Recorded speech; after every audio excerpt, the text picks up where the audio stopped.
It has been one heck of a crazy year, both on the eShop and this channel. And we'll get to my channel. Let's start with the eShop, since that's why most of you are probably here. As you guys know, I have a series on YouTube about 10 eShop games worth buying, where I take 10 of the most recent releases on Switch and I blab about them. I talk about how great they are and why you should buy them. In no particular order, of course, just, hey, here are some games. Now, at the end of the year, like right now, I look back at those lists, I break them all down, I pull the best ones, and I make a top 10 list of my personal favorite, best, in my opinion, but they are the best games of the year. And I actually do order them from 10 to 1, with 1 being the best. These videos are really fun for me because I not only get to take a look back at the eShop over the last year, but we all get to take a look back at my channel over the last year. Not only do we get to see how much the eShop has grown, we get to see how much this channel has grown. Fortunately, this year is going to be a lot less cringy than last year. I don't know if you guys remember, but I was the 10 eShop games worth buying.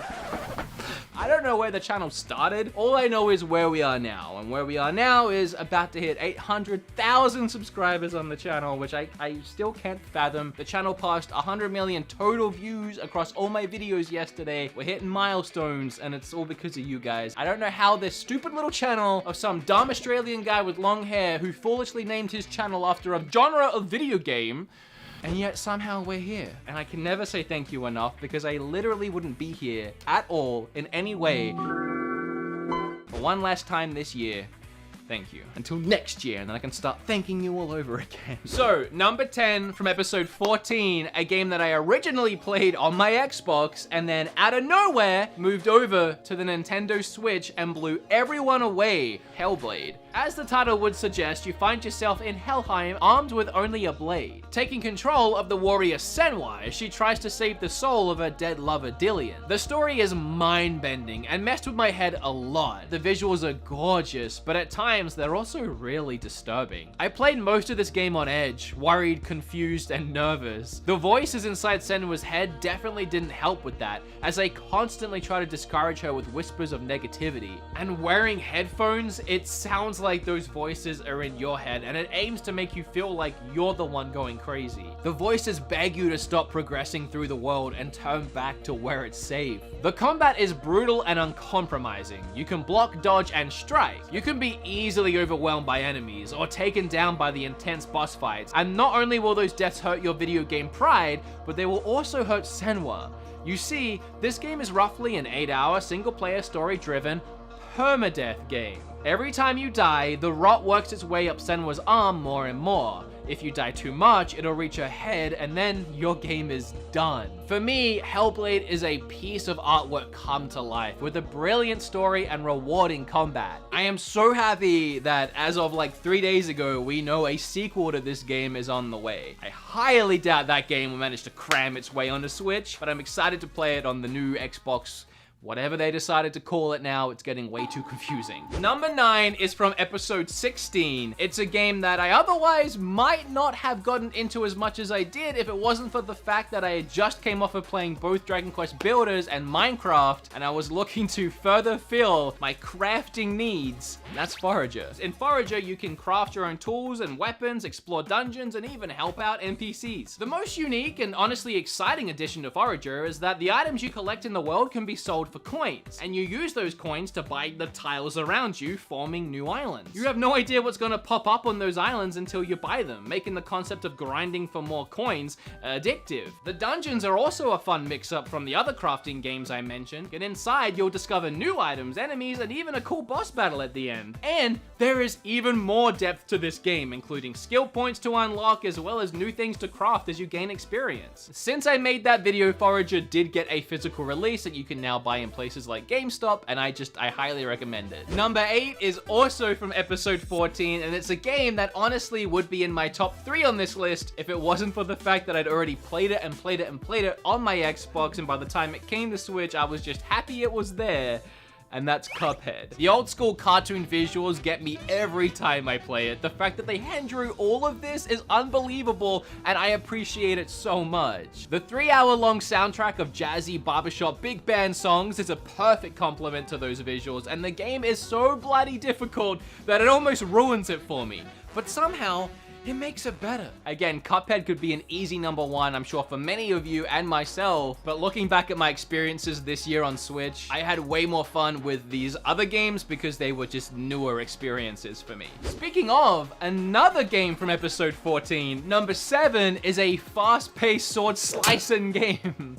Katana Zero. The setting of the game is this great cyberpunk neo-noir style, and the visuals are incredibly pleasing to my eyeballs. Oh, and that's all backed by a kick-ass synthwave soundtrack. I love that at the start of each mission, before our katana-wielding assassin starts his killing rampage, he throws on a pair of headphones and boots up whatever awesome track is gonna be pumping throughout the chaos. In Katana Zero, you have no health bar. One hit will result in an instant death. That forces you to keep moving, and moving fast, deflecting bullets with a well-timed slash, sending them screaming back towards the enemy, or dodge the attack altogether with a roll and move in for the quick kill. Mercifully, the game features an ability to manipulate time, thanks to a drug called Chronos that your psychiatrist slash boss, I'm not really sure, administers between each mission. Speaking of those parts of the game, or any part of the game that has dialogue, it's done really interestingly. It's a real-time conversation system that you're able to interrupt if you just don't feel like talking to that person. Although if you do decide to engage, you'll be given a bunch of dialogue options. There are loads of hidden secrets and paths and way to kill the marks and the enemies in ways I didn't even find out about until after I finished the game. Number 6 is from episode 13. This is a game that I actually hadn't heard of before that was getting ported to Switch, and it was one of those rare occasions where a sponsor just couldn't have been more perfect because I fell in love with this game, and we even gave away a Hob-inspired Switch on the channel to one lucky winner. From the moment I started playing, I was hooked. Not only by the beautiful artwork that is the game's visuals, not only the intriguing and intricate character designs, but mostly I was hooked by the level design and the gameplay. I love when a game doesn't hold your hand. Hob never taught me how to jump, how to climb, or how to platform, but as soon as I saw this platform twist around, it was so clear what I needed to do. Also, side note, even that big punch he did to spin the platform around was a subtle clue, a hint as to later gameplay mechanics. And that holds true for every single gameplay element or puzzle you find or react with in the game, even the combat. After finding a sword and learning how to swing it, there wasn't much left to teach me that I couldn't discover on my own, developing my own skills as I played and even unlocking more from there. And with no written or spoken dialogue, it is still perfectly clear what the story is and what the conversations between the characters might mean. So the game is split between puzzle platforming and action combat, with the focus being more on the puzzle platforming side. And in this game, that really works, as the entire world is like one big puzzle for you to solve. Every part of the game feels fresh, every puzzle different to the last, but with everything you have learned from the previous puzzles playing a part in helping your thought process when it comes to solving the next one. Number 5 was from episode 15, and it's a game that as soon as I saw it in an indie direct or an indie direct, I can't remember which one I saw it in, I could not wait to play it because the Max Payne slow down shooting bullets like crazy while on a skateboard gameplay got me really excited, and it absolutely lived up to my own personal hype. And that game is My Friend Pedro. In My Friend Pedro, you play as a masked assassin, armed with as many guns as he can carry, the ability to fire those guns while simultaneously hanging upside down, and a severe lack of knowledge on how physics actually work. But physics be damned, this is just straight up fun. Every level throws something new at you, new mechanics, whether it's a frying pan that you can kick right at an enemy's face and then pump that same frying pan full of bullets, ricocheting off of it and hitting every other enemy in the room, or jumping on a freaking skateboard and rocketing through levels while pumping shotgun rounds. Oh, and beyond the senseless violence, there actually is quite a bit of clever platforming and puzzle solving going on throughout the levels, with some of the later areas of the game becoming quite the brain teaser. Oh, and your friend is literally a banana. Number 4 is from episode 12, and this is one of those way too short indie games that I buy it and I sit down and I get addicted and I play it in one sitting, and I just wish there was more, and that is Donut County. Donut County is a very satisfying and perfectly stupid game. It's stupid in all of the right ways, and it will in so many ways remind you of a little game called Katamari. The first way being the very charming and cartoonish art style, which I absolutely adore, and the second way being the hilarious dialogue and brilliantly written story. Every conversation these characters have with each other is exactly how I talk to my group of friends. And the third and most obvious way this game will remind you of Katamari is items and the gameplay. In Donut County, you start with a very small hole in the ground which you can control either using the touchpad or the analog stick, and you start by sucking in small pieces of trash or tiny animals, and every time you eat something with your hole, it grows a little bit larger, obviously allowing you to consume bigger and bigger items into your hole until finally, and you probably guessed it, swallowing up whole buildings or entire freeways worth of cars. This gameplay mechanic on its own is weirdly therapeutic and extremely addicting. Anyway, as fun as that mechanic is, there are others that you can unlock, like the catapult, which allows you to shoot out some of the items you require, and you can use that to hit switches to open doors to go into other rooms, or to hit a Ferris wheel with water to spin it faster and faster until it flies off its frame. And in between each of the levels, you get treated to a little bit more of the story, piecing together what actually is happening in this town and why this hole is swallowing everything up. Now, as we get up in here into the top 3, I have a feeling that all 3 of these, or at least 2 of these for a lot of you, are gonna be your number 1s. Some of y'all will get mad that one of them isn't Wargroove. So let's just all play nice and remember again that it's opinions. And I say this because number 3 is Untitled Goose Game. You are a silly goose that can honk, duck, flap, and most affectionately hold things in its beak. Or more accurately, steal things with its beak, hide them, and or taunt the humans with them, and that is the entire game. Screwing with people, annoying the heck out of them, and watching them try to deal with a goose that just won't leave them alone. It's such wholesome, hilarious fun. I honestly couldn't tell you how many 30-second clips I grabbed of this game using the Switch's capture button to then go and show Kim later, and both of us would be laughing at this stupid little goose. I think this might be the one actually where he goes to sit down. It's just so stupid because it looks like it's what a goose would do. Alright buddy, come here, you can join me for the end of the year. He's developed a habit. He'll be sleeping downstairs. This is the only time he does it. He'll come running upstairs screaming because he wants to be held. Kim thinks it's because he wants to be a star on YouTube. Maybe that's the case. Number 2 is from episode, the very last one I did. I'll be honest, while playing this one, I thought for sure this one would be number 1. I have a bad case of when I'm playing a game I really love, it's the best game I've ever played, and then once I finish it and reflect on it for a week, I'm like, yeah. Regardless, Tourist is my number 2 spot. This game came out of nowhere for me. The Tourist is a Switch exclusive that boasts a beautifully perfect blocky art style mixed with realistic lighting and world elements. With a huge focus on exploration and puzzles, Tourist is breathtaking from the very first island to the last. The first island has a small shop, some huts, and a dungeon where you discover your path to find other dungeons on islands scattered across the world. As you travel to each new location, you'll find rainy forests, beach parties, and a shopping island with stores that allow you to buy music, more travel pamphlets for new islands, an art gallery where you take photos for the creator based on hints and clues he gives you for what he wants to put in his gallery. And this island even has a little arcade with working arcade machines. The world design, the music and audio design, lighting and art design, and gameplay design are all a perfect 10 for me across the board. I was completely lost in the world of Tourist during my stay. The dungeons were so unique with puzzles that finally had me stumped for a while.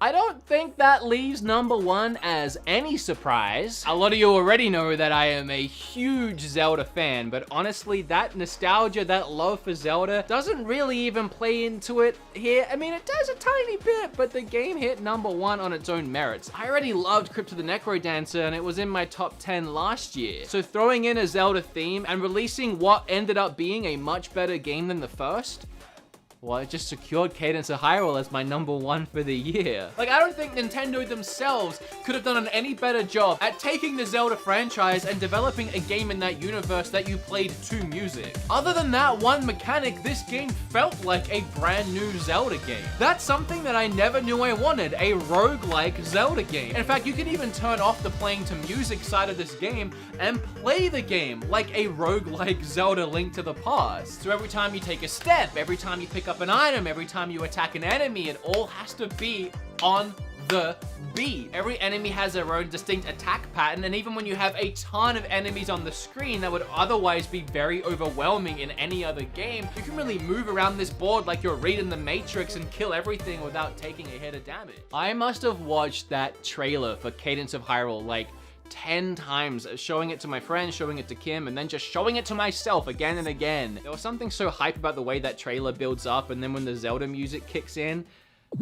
Not to mention, I finished that game several times trying to speedrun it to see what the best time. I did it on stream in under 3 hours. I just had so much fun playing that one. Okay, now, before you go anywhere, we get to rank my videos from best to worst, or at least my top video and then my worst video of the year, in the sense of what video had the most games in this list and then which one had the least. So episode 14 had 3 of my top games, those games being Cuphead, Hellblade, and Katana Zero. Number 15 had 2 of my top games, but one was the number 1 spot. It had Cadence of Hyrule, and it also had My Friend Pedro. And then number 17 was the only list to not get a single game in my top 10 for the year, but Risk of Rain 2 did come really close. I hope it's doing really well because it honestly does deserve it. And it has a physical now as well since I made my video. Cadence of Hyrule needs to get a physical.